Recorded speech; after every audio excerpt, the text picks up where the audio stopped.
Narrative game. All right, chaps, we're going to end out the Something I rounds here. hate. I said we're going to end out the round. This is the third time. All right. Stay focused. Port Adelaide Power versus the Fremantle Dockers at the Adelaide Oval. Dan, talk to me. Guide me through this one. Bring us home. All right. Bring us home. After that game against Collingwood, where we all said Port was going to rout Collingwood, and they didn't, it's making it incredibly hard week to week to keep coming on this show and saying, yeah, Port's a good footy team. They're gonna bounce back. They're making it very tough. They are a good footy team, and I'm going to keep saying it. But every week, I'm just that little bit of doubts creeping in. I would have thought that even though they're battling with a few injuries and whatnot, they probably should have put Collingwood to the sword, and they really struggled. So I think Freo coming off a nice big win against the Swans, I'm actually going to tip Port. I'm still dirty there. Yeah. I'm still going to tip Port, but they're just not really impressing me right now. And Freo are like the last couple of weeks they've been pretty handy. Rory Lobb looks great up forward. Awesome. Does he ever? And I think obviously missing Cleary in that back line, they just look a bit sort of Shaky? disheveled Cleary's so underrated. because Cleary's one of those guys. I guarantee you, Ken Hinkley never even gives him instructions at the week. He's just go out and do what you got to do because he knows he knows how to play the game. He knows how to defend, and he does it well every single week. He's your budget Tom Stewart. Absolutely. Without him, they just looked a bit lost. So I actually like, because I've heard a rumour that Matty Taverner's out this week. He is. Confirmed. And I really liked Sean Darcy for an anytime goal, $1.91, because I got a sneaking suspicion that they'll probably bring Lloyd Meek back in, and I reckon Lloyd Meek will probably do most of the rucking. Darcy up forward. Also got Carl Aim on 20+. He had an absolute stinker against Collingwood, but I mean, who didn't? So I bounced him into bounce back. And Nat Fife for 25+. Nicely done. Nicely done. Now, you mentioned there about Port not being a good side, whatever else. Look, yes, they barely made it. They barely made it over the line. But And they probably shouldn't have. You could make the argument. Collingwood had more should have ball. been a draw. That big Grundy. The push, yes. Oh my goodness. And I think, and I can understand people not looking at it and going, like, that's ridiculous. Did they say because it was like he blocked him? Because he blocked him. You know how they're doing that with the ruck? That's not a new rule? I genuinely think, based off of that and also the Crows game, I genuinely think the umps have been informed that it is better to let a non-decision occur and let the game play out as opposed to blowing the whistle at a crucial time and making a decision that changes potentially the course of the game. I figure that's what they've been told. Because that was it looked ridiculous at the time, and you look back and I kind of look at it and I tried to look at it unbiased, and it's kind of like, what did the umpires think he blocked him out? Because honestly, like, he went right up his back. I think in those kind of situations, you're going to make headlines either way because if you don't make the decision, all the talk is about the non-decision. If you do make a decision, all the talk's about making the decision. Umpires won it for you. But they should have drew against Collingwood, which is tough because Collingwood are not a great footy side. And I made that big call last week. Got a little bit of hate. Freo and my the dog team. No, I tipped Freo. What are you talking about? I also tipped Freo. Look back, I got heaps of hate for that. I tipped Freo. I was all in on Freo. I promise you, I was all in on Freo. All right, get me back on this. I'll be back. I'll be back. He says, nah, look, Port Belly made it, but who cares? Just get wins at this time of the year. It doesn't matter. You tip Freo. Yeah, you meth head. I thought I got hate. You get hate just regardless. You get hate generally. I reckon, did you guys not say that? I said that Freo shouldn't be the underdog.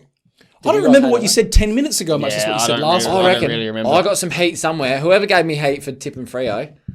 It's probably you who gave us heat for tipping Freo. Like Richie said, we just generally tend to give you heat non-stop, so... Look, could have been for anything, mate. Fellas, let's finish this one up. Jeepers. 40+. Nice one. I like that. Look, they're going to come back. Port's going to need more out of their young mids at the minute. I really want to see more out of Pep. I really want to see more out of Drew because they need to be a little bit further along than what they are at the moment.